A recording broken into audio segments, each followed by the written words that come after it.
నమస్తే తెలుగు న్యూస్ కి స్వాగతం. నేను రూపానాథళ్ళ. మాజీ మంత్రి వైసీపీ కీలక నేత పేర్ని నాని ఆయన కుటుంబం ఇంకా అజ్ఞాతంలోనే ఉంది. పేర్ని నాని సతీమణి జయసుధకు చెందిన గోడౌన్లో నిల్వ ఉంచిన రేషన్ బియ్యం మాయం సంఘటనలో ఆ కుటుంబంపై కేసు నమోదైన సంగతి తెలిసిందే. ఇందుకు సంబంధించి వాస్తవాల వెల్లడి విషయంలో పేర్ని నాని ఆయన సతీమణి కుమారుడు పూర్తిగా విఫలమయ్యారు. పోలీసుల నోటీసులు అందగానే గంపగుత్తుగా కుటుంబం మొత్తం అజ్ఞాతంలోకి వెళ్లిపోయింది.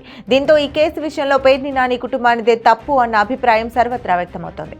జగన్ హయాంలోనూ ఆ తర్వాత కూడా ఏ విషయంపైనైనా స్పందించడంలో, మీడియా ముందుకు వచ్చి వాగ్దాటి ప్రదర్శించడంలో చురుగ్గా ఉండే పేర్ని నాని తన కుటుంబంపై నమోదైన కేసు విషయంలో మాత్రం మౌనాన్ని ఆశ్రయించడమే కాకుండా పోలీసుల నోటీసులకు సైతం స్పందించకుండా అజ్ఞాతాన్ని ఆశ్రయించడమే ఆయన వైపే తప్పు ఉందన్న విషయాన్ని ఎత్తి చూపుతోందని పరిశీలకులు అంటున్నారు. ఇదిలా ఉంటే పేర్ని నాని కుటుంబానికి సంబంధించిన రేషన్ బియ్యం కేసులో మరో సంచలన విషయం వెలుగు చూసింది.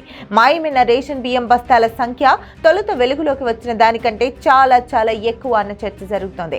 పేర్ని నాని సతీమణి పేరు మీద ఉన్న గోడౌన్ నుంచి 3708 రేషన్ బియ్యం బస్తాలు మాయమయ్యాయని తొలుత అధికారులు తెలిపారు. ఆ తర్వాత ఆ సంఖ్య తప్పు అంటూ సవరించి మాయమైన బియ్యం బస్తాల సంఖ్య 4840 అని చెప్పారు. అయితే తాజాగా ఇప్పుడు జయసుధ గోడౌన్ నుంచి మాయమైన బియ్యం బస్తాల సంఖ్య ఏకంగా 7577 అని లెక్క తేల్చారు. గోడౌన్ నుంచి భారీగా బియ్యం అక్రమంగా తరలించారని చెప్పడం కోసమే అంత సమయం తీసుకున్నారంటూ విమర్శిస్తున్నారు. అయితే అధికార వర్గాలు మాత్రం ఇంత స్థాయిలో బియ్యం తరలించడం మామూలు విషయం కాదని, పూర్తి స్థాయిలో లెక్కలు తేల్చడానికి ఆ మాత్రం సమయం పడుతుందని చెబుతున్నారు. బియ్యం బస్తాల మాయం విషయంలో వాస్తవం ఉంటే మాయమైన బియ్యానికి పేర్ని నాని తాలూకు న్యాయవాది డీటీలు ఎందుకు చెల్లిస్తారని ప్రశ్నించారు. ఇదంతా అలా ఉంచితే మరోవైపు పోలీసులు ఇచ్చిన నోటీసులపైన హైకోర్టులో దాఖలు చేసిన పిటిషన్ను పేర్ని నాని ఉపసంహరించుకున్నారు. కేసు జిల్లా కోర్టులో విచారణ ఉంది. కేసు విచారణలో ఉండగా కేసుకు సంబంధించిన పలు అంశాలు తెరపైకి వస్తుండటం ఆసక్తికరంగా మారింది.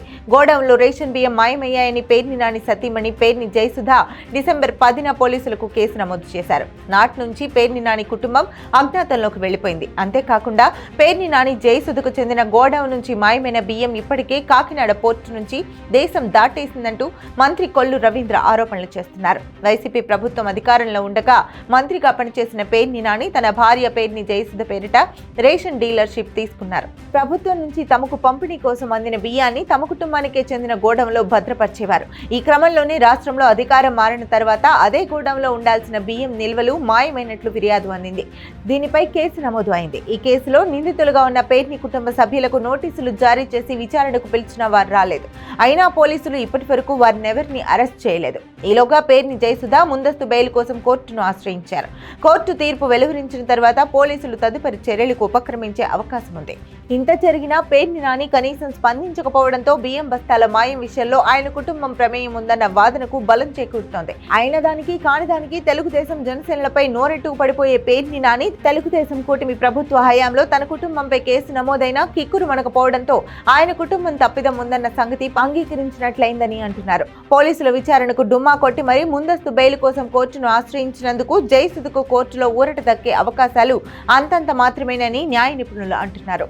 ముందస్తు బెయిల్ పిటిషన్ దాఖలు చేసిన ఆమె విచారణకు హాజరై ఉంటే కోర్టు అరెస్టు నుంచి మినహాయింపు ఇస్తూ ఆదేశాలు జారీ చేసి ఉండేదని, ఇప్పుడు ఆమె అజ్ఞాతంలో ఉన్నందున కోర్టులో ఊరట లభించే అవకాశాలు అంతంత మాత్రంగానే ఉన్నాయని వివరిస్తున్నారు. కోర్టు అరెస్ట్ నుంచి తాత్కాలిక మినహాయింపు ఇచ్చినా కూడా విచారణకు హాజరై తీరాల్సిందేనని, జయసుధకు ఆదేశాలు జారీ చేసే అవకాశాలే మెండుగా ఉన్నాయని చెప్తున్నారు. వాస్తవానికి శుక్రవారం అంటే December 27 Perni Jayasudha anticipatory bail petition విచారణకు రావాల్సి ఉన్న మన్మోహన్ సింగ్ మరణం నేపథ్యంలో ఈ రోజు కోర్టుకు సెలవు కావడంతో విచారణకు రాలేదు.